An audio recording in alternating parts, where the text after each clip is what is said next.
बताइए। मैं डॉक्टर जन्मेजय तिवारी साकेत महाविद्यालय अयोध्या में इंग्लिश डिपार्टमेंट में हूँ और मैं डॉक्टर राम मनोहर लोहिया अवध विश्वविद्यालय महाविद्यालय का शिक्षक संघ का अध्यक्ष भी हूँ और उसी के नाते मैं अपने इस महाविद्यालय में आया हूँ। मेरे जनपद का गृह जनपद का महाविद्यालय है और जिससे मेरा विशेष लगाव है।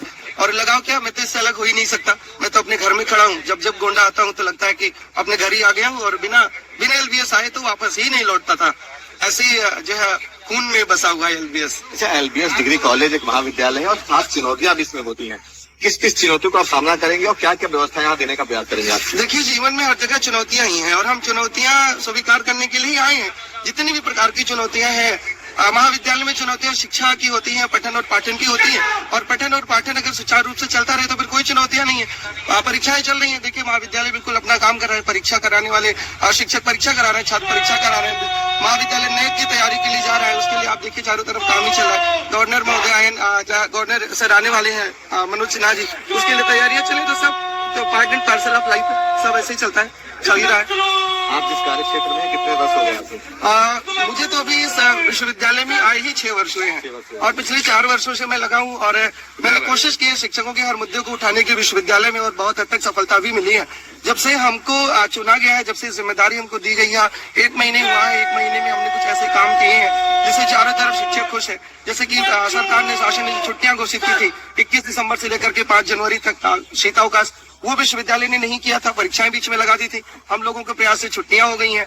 परीक्षा का समय हम लोगों ने बदलवा दिया है। जो शाम का 3 से 5 की परीक्षा होनी थी उसे 4:30 करा दिया है। तो उससे छात्राओं के लिए, जो हमारी बेटियां आती हैं दूर दूर से साइकिल से, उनको वापसी में आसानी होगी, हमारे शिक्षकों को आसानी होगी। अवध विश्वविद्यालय का शिक्षक संघ भवन जब से बना तब से बंद पड़ा था और हमने प्रायोरिटी के तौर पर उसको खुलवा दिया है। उस पर एक चपरासी भी रख दिया है। जो भी शिक्षक साथी हमारे बहराइच से, गोंडा से, अमेठी से, सुल्तानपुर से कोई भी आता है, उनके चाय पानी की वहाँ पर व्यवस्था करा दी है। ये भी 1 ही महीना हुआ है, लगे हैं हम लोग बेहतर करने की तरफ। मूलभूत सुविधाएं जितनी भी होती है आपने सारी व्यवस्थाएं? जी, मूलभूत सुविधाएं हमने सारी करवाने की कोशिश की है। शिक्षकों के सुझाव रोज आमंत्रित रहते हैं। एक हमने वहाँ पर जो है कॉपी भी रखवा दी है, रजिस्टर भी, जैसे फीडबैक होता है, फिर हम उस फीडबैक पर काम करते हैं। रोज का रोज जो है समस्याएं जो भी टैकल करने की कोशिश करते हैं। आगे क्या करने का प्रयास है पूरे विद्यालय में?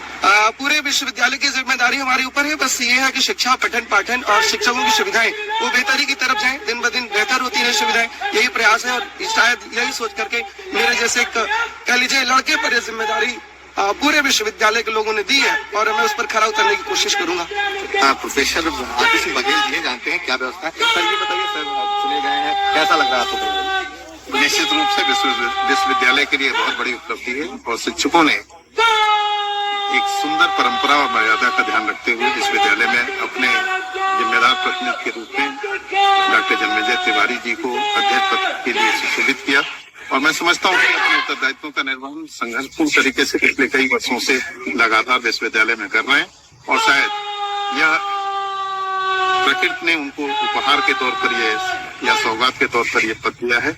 यह इसके लिए पूरे हकदार थे और मैं व्यक्तिगत रूप से इनको शुभकामनाएं देता हूं कि विश्वविद्यालय में शिक्षकों के उत्पीड़न के विरुद्ध जो भी उनके हित की लड़ाई हो सकती है, ये पूरे न्याय के साथ लड़ेंगे और अपने उत्तरदायित्वों का पालन करेंगे। अच्छा, आपने अधिकतर जीवन पूरे विद्यालय में बिता दिया है और आप हर एक उस गतिविधि में सम्मिलित रहते हैं जो राष्ट्र क्षेत्र में सम्मिलित होता है। ये बताइए, पहले की अपेक्षा विद्यालय कितना सुदृढ़ हो गया है, कितनी व्यवस्थित हो चुका है? निश्चित रूप से विश्वविद्यालय अपनी सोच के अनुसार निरंतर प्रगति पथ पर आगे बढ़ रहा है और हम सभी शिक्षकों ने अपने उत्तरदायित्वपूर्ण कार्यों के माध्यम से इस महाविद्यालय को एक दिशा देने का प्रयास किया है। हमारा प्रयास 2 तरीके से है। यद्यपि डॉक्टर राम मनोहर लोहिया और विश्वविद्यालय का ये सर्वाधिक महत्वपूर्ण प्रतिष्ठान रहा है और मैं लगातार इस बात के लिए प्रयासरत हूँ कि इस विद्यालय अपने नित्य नई ऊंचाइयों के साथ अपनी पहचान को बढ़ा कर सके। शिक्षक, कर्मचारी, छात्र सभी अपना महत्वपूर्ण योगदान इस महाविद्यालय के लिए दे रहे हैं। मैं समझता हूँ यह किसी भी संस्थान के लिए एक सर्वाधिक बड़ी उपलब्धि होती है जब शिक्षक और शिक्षार्थी के बीच में किसी प्रकार की कोई दूरी न हो और सभी अपने उत्तरदायित्वों का निर्वहन सुचारू रूप से करें। चैनल पर नए हैं तो चैनल को लाइक करें, सब्सक्राइब करें और बेल आइकन की घंटी बजाना बिल्कुल ना भूलें, जिससे हमारी वीडियो तुरंत आपके पास पहुंचे।